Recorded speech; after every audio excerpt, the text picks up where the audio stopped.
आइए बच्चों, सबसे पहले मैं ई इन्वॉइसिंग पढ़ाने से पहले एक बार आपको इन्वॉइस चैप्टर का क्विक रेफरेंस दे देता हूँ। और ये वीडियो आप सेव रख के रख लेना।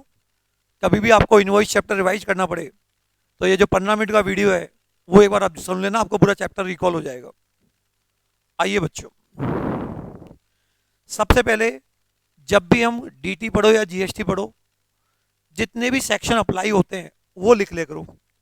31, 2, 3, A, B, C,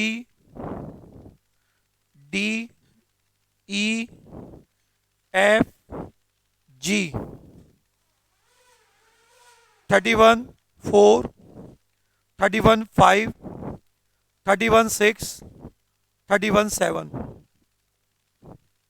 उसके बाद एक 31A, 32, 33, 34, 1, 34, 2, ये सारे सेक्शन आप लिख लिया करें।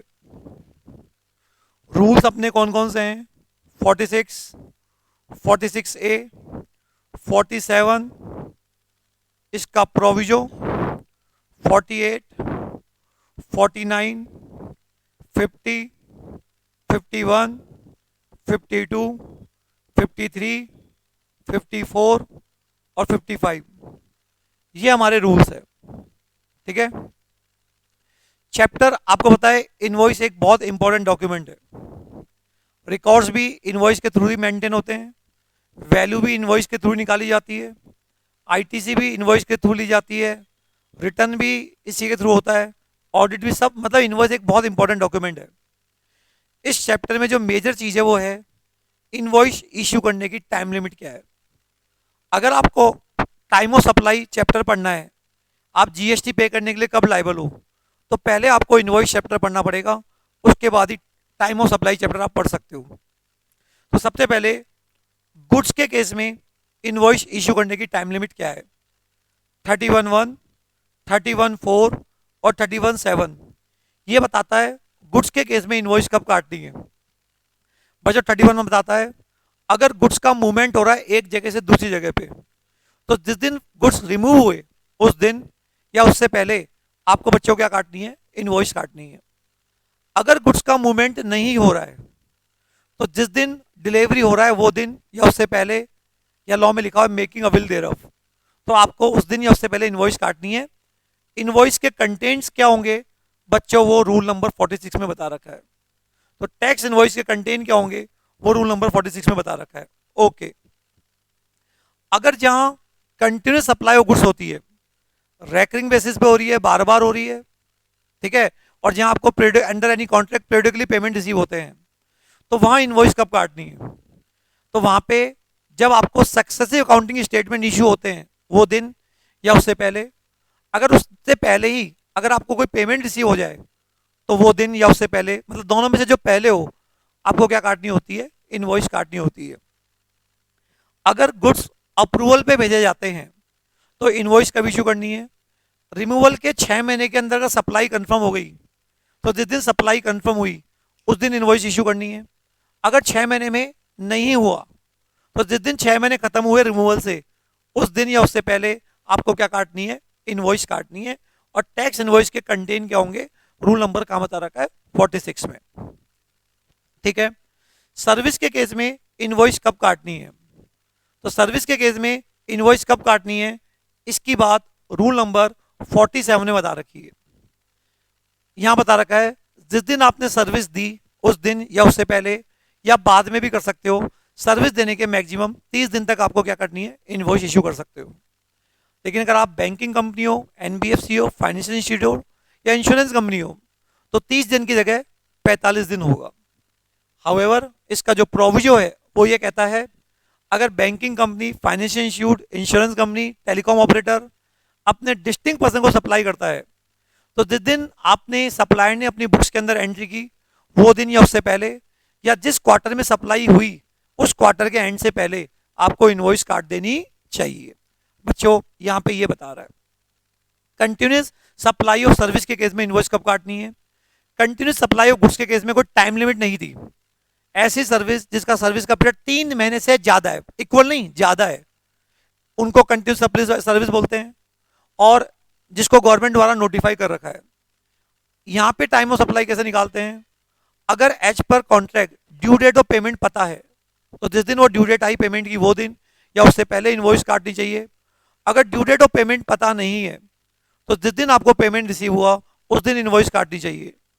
जहां आपका पेमेंट वर्क से लिंक है कि वर्क कंप्लीट होगा तब, तो जिस दिन वो वर्क कंप्लीट हुआ उस दिन या उससे पहले बच्चों इनवॉइस काटनी चाहिए। तो बच्चों अगर कंटिन्यू सप्लाई के केस में सर्विस बीच में ही ब्रेक हो जाए, तो फिर हम कॉन्ट्रैक्ट पीरियड के खत्म होने का वेट नहीं करेंगे, जिस दिन सर्विस ब्रेक हुई उस दिन या उससे पहले ही इनवॉइस काट देनी चाहिए। तो बच्चों ये सारे सेक्शंस बता रहे हैं कि इनवॉइस इशू करने की टाइम लिमिट क्या है, टैक्स इनवॉइस के कंटेंट क्या होते हैं, और सर्विस के केस में इनवॉइस कब इशू की जाती है। ये बच्चों सारे ही आपके इंपॉर्टेंट सेक्शन है। कौन से केस में इनवॉइस हर रिमूवल पे इशू करने की जरूरत नहीं है, इनवॉइस तो इशू होगी, हर रिमूवल पे इशू करने की जरूरत नहीं है। 31(3) बताता है अगर ट्रांजैक्शन की वैल्यू 200 रुपए से ज्यादा नहीं है, रिसिपेंट अनरजिस्टर्ड है और रिसिपेंट को इनवॉइस की जरूरत नहीं है, तो आपको हर रिमूवल पे इनवॉइस काटने की जरूरत नहीं है। जब डे एंड होगा तो उस दिन कंसोलिडेटेड क्या कर देना, इनवॉइस इशू कर देना, और क्योंकि रिसिपेंट तो जा चुके होंगे खुद रख लेना, बट हर रिमूवल पे इनवॉइस काटने की जरूरत नहीं है। बट कंडीशन क्या है, ट्रांजैक्शन की वैल्यू 200 रुपए से कम होनी चाहिए, रिसिपेंट अनरजिस्टर होना चाहिए, और रिसिपेंट इनवॉइस की डिमांड नहीं कर रहा है। ये बात आपको ध्यान में रखने वाली बात है, ठीक है। बताओ कौन कौन से डॉक्यूमेंट इशू होते हैं। एक होता है टैक्स इनवॉइस, एक होता है बिल ऑफ सप्लाई। अगर रजिस्टर्ड पर्सन टैक्सेबल सप्लाई कर रहा है तब तो बच्चों टैक्स इनवॉइस इशू होती है। अगर रजिस्टर्ड पर्सन एग्जाम सप्लाई कर रहा है या रजिस्टर्ड पर्सन कंपोजिशन वाला है, उस केस में वो टैक्स इनवॉइस इशू नहीं करेगा, वो बिल ऑफ सप्लाई इशू करेगा। बिल ऑफ सप्लाई और टैक्स इनवॉइस में मेजर डिफरेंस ये होता है, टैक्स इनवॉइस में तो हम कस्टमर से टैक्स चार्ज करते हैं, बिल ऑफ सप्लाई में हम कोई टैक्स चार्ज नहीं करते। तो ये है बिल ऑफ सप्लाई। बताइए बिल ऑफ सप्लाई कब इशू होती है? रजिस्टर्ड पर्सन एग्जेम्प्टेड सप्लाई कर रहा है या registered person composition scheme of कर रखा है, तो बिल ऑफ सप्लाई इशू करेगा। ओके, अच्छा। एक होता है बच्चों रिसिप्ट वाउचर। अगर आपके पास किसी भी गुड्स और सर्विस के रेस्पेक्ट में कोई एडवांस आ जाता है, तो आपके पास दो ऑप्शन होते हैं, या तो आप उसको टैक्स इनवॉइस इशू कर दो, या आपके पास क्योंकि एडवांस आया क्योंकि आपने अभी सप्लाई तो की नहीं है, तो आप उसको क्या कर सकते हो, रिसिप्ट वाउचर इशू कर सकते हो। रिसिप्ट वाउचर के कंटेंट क्या होते हैं, रूल नंबर क्या होते हैं, 50 में दिए होते हैं उसके कंटेंट, ठीक है। अच्छा, अगर मान लो आपने किसी को रिसिप्ट वाउचर इशू किया था और उसको किसी कारण से सर्विस नहीं दी और आप उसके पैसे को क्या कर रहे हो, रिफंड कर रहे हो, तो ऐसे केस के अंदर क्योंकि आपने उस समय टैक्स इनवॉइस इशू नहीं की थी, तो रिसिप्ट वाउचर के अगेंस्ट में आपको क्या इशू करना पड़ेगा बच्चों, रिफंड वाउचर इशू करना पड़ेगा। और रिफंड वाउचर के कंटेंट यहां दे रखे हैं, ठीक है। तो अगर आपने किसी को टैक्स इनवॉइस इशू की थी और वो अगर पैसा मांगता है, जब तो आपको क्रेडिट नोट इशू करना होता है। लेकिन अगर आपने किसी को टैक्स इनवॉइस इशू नहीं की थी, एडवांस के समय आपने रिसिप्ट वाउचर इशू किया था, तो आपको बाद में क्या देना पड़ेगा, रिफंड वाउचर देना पड़ेगा। ऐसे ही बच्चों अगर सप्लायर अनरजिस्टर्ड है और रिसिपेंट रजिस्टर्ड है और सेक्शन 9(3) और 9(4) के कारण आरसीएम लग रहा है, तो वहां पे रिसिपेंट को खुद को क्या करनी पड़ेगी, सेल्फ इनवॉइस इशू करनी पड़ेगी। इसी तरह से अगर सप्लायर रजिस्टर्ड है अनरजिस्टर्ड है और रिसिपेंट क्या कर रहा है, उस पर आरसीएम के कारण क्या लग रहा है, टैक्स लग रहा है, तो रिसिपेंट जब सप्लायर को क्या करेगा, पेमेंट करेगा, तो रिसिपेंट या रिसीव वाउचर, सप्लायर या रिसीव वाउचर नहीं देगा, रिसीवर सामने वाले को पेमेंट वाउचर इशू करेगा। और पेमेंट वाउचर के कंटेंट्स क्या होते हैं वो यहां दिया हुआ है बच्चों। ऑलमोस्ट में सभी में कंटेंट एक जैसे होते हैं, थोड़ा सा डिफरेंस होता है। अगर आप ध्यान से देखोगे तो आपको आराम से क्या आ जाएगा, समझ में आ जाएगा कि वो क्या डिफरेंस होता है, ठीक है। तो बताइए कौन कौन से डॉक्यूमेंट इशू होते हैं, ये आपको मैंने समझा दिया गया बच्चों। आपको पता है जैसे मान लीजिए आपकी 1 जुलाई को आपकी थ्रेशोल्ड लिमिट क्रॉस करेगी 20 लाख रुपए, ठीक है। आपको 30 डेज के अंदर रजिस्ट्रेशन के लिए क्या करना होता है, अप्लाई करना होता है। सपोज करो आपने 28 जुलाई को क्या कर दिया बच्चों, अप्लाई कर दिया, और आपको रजिस्ट्रेशन 15 अगस्त को मिल गया, आपको रजिस्ट्रेशन 15 अगस्त को मिल गया। तो आपको ध्यान होगा रजिस्ट्रेशन चैप्टर में एक रूल 10(2) था, अगर हम टाइम से रजिस्ट्रेशन के लिए अप्लाई करते हैं तो इफेक्टिव डेट और रजिस्ट्रेशन बच्चों क्या होती है, 1 जुलाई होती है। क्या होती है बच्चों, 1 जुलाई। तो उस केस के अंदर इस पीरियड से लेके इस पीरियड के बीच में आपने उस टाइम आप रजिस्टर तो थे ही नहीं, तो आपने जो इनवॉइस इश्यू की होगी आप उसको क्या कर सकते हो, रिवाइज कर सकते हो। क्या कर सकते हो बच्चों, रिवाइज। और रिवाइज इनवॉइस के कंटेंट यहाँ है। रिवाइज कितने दिन के अंदर करना है, यहां से लेके यहां तक की रिवर्स को रिवाइज कर सकते हो, बट 15 अगस्त से लेके 1 महीने तक आप इस पीरियड की इनवॉइस को क्या कर सकते हो, रिवाइज कर सकते हो। रूल 53 जब आप पढ़ोगे तो वहां पे एक बात लिखी हुई है, वो आप ध्यान रखना। अगर आपने इस पीरियड में B2B ट्रांजेक्शन किए थे जब, तो हर रिसिपेंट को आपको रिवाइज इनवॉइस देनी पड़ेगी। लेकिन अगर आपने B2C ट्रांजेक्शन किए थे, अगर आपने B2C ट्रांजेक्शन किए थे, तो आपको अलग अलग रिसिपेंट को अलग अलग इनवॉइस देने की कोई जरूरत नहीं है। आप उनको एक कंसोलिडेटेड इनवॉइस भी इशू कर सकते हो। हाउएवर, अगर सप्लाई का नेचर इंटर स्टेट होता है और ट्रांजेक्शन की वैल्यू 2.5 लाख रुपए है, तो उस केस में आपने अनरजिस्टर्ड पर्सन को जो आपको कंसोलिडेटेड इनवॉइस इशू न कर सेपरेट रिवाइज टैक्स इनवॉइस देनी पड़ेगी। ओके बच्चों, एक बात ध्यान हो रखना, आपको पता है जब रिसीव वाउचर इशू करते हो तो आपको ये नहीं पता होता कि जीएसटी की रेट क्या है और वो इंट्रा है या इंटर है। तो रूल नंबर 51 ये बताता है, अगर रिसीव वाउचर करते समय आपको जीएसटी की रेट पता नहीं है, इंट्रा या इंटर पता नहीं है, तो रेट हमेशा 18% मानेंगे और हमेशा इंटर स्टेट मानेंगे। ये बात आपको यहां पता होनी चाहिए। ओके बच्चों, उसके अलावा बच्चों एक चीज और ध्यान रखना, अगर मान लो कोई registered person taxable in supply भी कर रहा है, एग्जाम सप्लाई भी कर रहा है। टैक्सेबल सप्लाई के लिए हम टैक्स इनवॉइस इशू करते हैं, एग्जाम सप्लाई के लिए हम बिल ऑफ सप्लाई इशू कर सकते हैं। लेकिन अगर आप दोनों सप्लाई कर रहे हो तो आप एक कंबाइंड इनवॉइस इशू कर सकते हो, tax invoice come bill of supply. तो आप tax invoice come bill of supply unregistered person को इशू कर सकते हो। लेकिन ध्यान रखना, अगर सामने रिसिपेंट रजिस्टर्ड है तो फिर आपको वहां 2 सेपरेट इनवॉइस देनी पड़ेगी। टैक्सेबल सप्लाई के लिए टैक्स इनवॉइस देनी पड़ेगी और जो एग्जाम सप्लाई है उसके लिए आपको बिल ऑफ सप्लाई आप दे सकते हो। ये बच्चों मैंने आपको यहां तक बता दिया। उसके अलावा जो रजिस्टर्ड पर्सन होगा वो एक्ट या रूल्स में जो रेट्स बता रखी है या जितना ड्यूटी बता रखी है उससे ज्यादा टैक्स वसूल नहीं करेगा, और अनरजिस्टर्ड पर्सन होगा वो टैक्स रिकवर्ड नहीं करेगा। ओके, उसके अलावा अगर आप टैक्स के नाम से कोई पैसा लेते हो तो आपको इनवॉइस में सेपरेटली प्रोमिनेंटली प्लेस पर डिस्प्ले करना पड़ेगा टैक्स का अमाउंट। ओके, ये होता है क्रेडिट नोट और ये होता है डेबिट नोट। क्रेडिट नोट और डेबिट नोट, ये क्रेडिट नोट डेबिट नोट के पॉइंट है और ये बच्चों क्या है, क्रेडिट नोट के पॉइंट है। अगर किसी भी गुड्स और सर्विस के एस्पेक्ट में सप्लायर ने कोई टैक्स इनवॉइस इशू की थी और उसने टैक्सेबल वैल्यू या टैक्स रिसिपेंट से ज्यादा चार्ज कर लिया है, किसी भी गुड्स और सर्विस की सप्लाई के संबंध में टैक्स इनवॉइस इशू की थी और सप्लायर ने रिसिपेंट से टैक्सेबल वैल्यू और टैक्स ज्यादा चार्ज कर लिया है। ज्यादा चार्ज कैसे हो सकता है, मान लो कोई माल रिटर्न आ गया, गलती से ज्यादा चार्ज कर लिया, या सर्विस या गुड्स में कोई डेफिशिएंसी रह गई, इस कारण से आपको अपना पैसा रिटर्न करना पड़ा। उस केस में जितना पैसा आप रिसिपेंट को वापस दे रहे हो उतने रुपए का आपको क्रेडिट नोट इश्यू करना पड़ेगा। उतने रुपए का आपको क्रेडिट नोट क्या करना पड़ेगा, इश्यू करना पड़ेगा। बच्चों ये बात कौन बोल रहा है, 34(1). अब जिस भी महीने आप क्रेडिट नोट इश्यू करोगे उस महीने का जो रिटर्न भरोगे उस रिटर्न के अंदर क्रेडिट नोट की आप क्या दोगे, डिटेल दोगे। साथ के साथ ये भी बताओगे ये क्रेडिट नोट कौन सी इनवॉइस से क्या है, लिंक है, ये डिटेल भी आपको देनी पड़ेगी। Further credit note financial year खत्म होने के बाद, इधर देखना, इधर क्रेडिट नोट फाइनेंशियल ईयर क्या खत्म होने के बाद जो 30 सितंबर आएगी, जैसे मान लो 19-20 में आपने ओरिजिनल इनवॉइस इशू किया था, तो 19-20 का एंड कब हुआ, 31 मार्च 20, उसके एंड से 30 सितंबर 2020 तक, 30 सितंबर 2020 तक आपको क्या इशू करना पड़ेगा, क्रेडिट नोट इशू कर सकते हो, उसके बाद इशू नहीं कर सकते।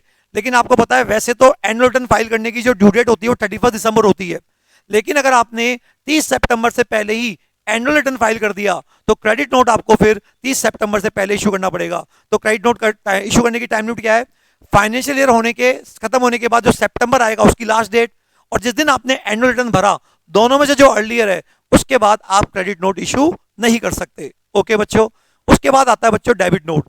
अगर किसी भी सप्लायर ने किसी भी गुड्स और सर्विस के रेस्पेक्ट में रिसिपेंट को कोई इनवॉइस इशू की और वहां पे कम टैक्स वैल्यू चार्ज कर लिया या कम टैक्स चार्ज कर लिया, तो वो डिफरेंस अमाउंट का डेबिट नोट क्या कर सकता है, इश्यू कर सकता है, किसको, रिसिपेंट को। ठीक है, 34(4) ये बोल रहा है जिस भी मंथ डेबिट नोट इश्यू किया था उसका जो तुम आईटीआर भरोगे उसमें डेबिट नोट के साथ डिटेल में बताओगे कि ये डेबिट नोट कौन सी इनवॉइस से क्या है बच्चों, लिंक्ड है। प्लस जैसे क्रेडिट नोट इशू करने की टाइम लिमिट होती है क्योंकि वहां गवर्नमेंट को नुकसान होता है, डेबिट नोट इशू करने की कोई टाइम लिमिट नहीं है क्योंकि यहां गवर्नमेंट को एक्स्ट्रा रेवेन्यू ही मिलने वाली है। ये बात आपको यहाँ तक समझ में आ गई होगी। उसके बाद बच्चों आप एक बार फटाफट अगर देखोगे कि टैक्स इनवॉइस के कंटेंट्स क्या होते हैं, तो देखो टैक्स इनवॉइस के कंटेंट क्या होते हैं। ठीक है, name, address, GST number of supplier, आपको सीरियल नंबर देना है, इनवॉइस सीरियल नंबर में होगी, जिसके मैक्सिमम नंबर्स कितने हो सकते हैं, 16 हो सकते हैं। डेट ऑफ इश्यू, इनवॉइस कब इश्यू की थी, रिसिपेंट अगर रजिस्टर्ड है उसका नाम, एड्रेस, जीएसटी नंबर। अगर रिसिपेंट अनरजिस्टर्ड है और वैल्यू अगर 50,000 है उससे ज़्यादा है, तो रिसिपेंट का नाम, एड्रेस आपको देना पड़ेगा, along with state code, state का नेम और स्टेट का कोड देना पड़ेगा। अगर 50,000 से कम है और सामने वाला अनरजिस्टर्ड है, तो आप ये उसकी डिटेल दे भी सकते हो, चॉइस है। एचएसएन कोड देना पड़ेगा। एचएसएन कोड के बारे में बच्चों इंपॉर्टेंट अमेंडमेंट आ चुके हैं। अगर एचएसएन कोड के बारे में क्या कहा हुआ है, आपको पता है एचएस सर्विस के लिए एसएससी कोड यूज होता है, सर्विस अकाउंटिंग कोड, और गुड्स के लिए एचएसएन कोड इशू होता है।